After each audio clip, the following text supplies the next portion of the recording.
হয়েছে, ডাকছিস কেন তো? মা আর বলো না, আমাদের বাড়ির গাছে যে নারকেলগুলো হয়েছিল না, সেগুলো আমি সব বিক্রি করে দিয়েছি।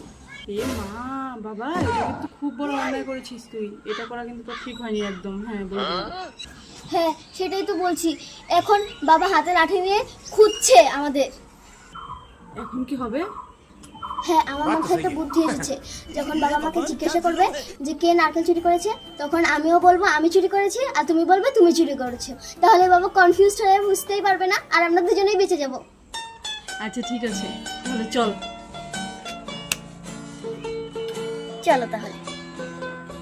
বল নারকেল কে চুরি করেছে? আমি চুরি করেছি। लेकिन ये साला कर क्या रहा বাহ, বাড়ির জিনিস বাইরে গিয়ে বেচে দিচ্ছ, খুব ভালো মা।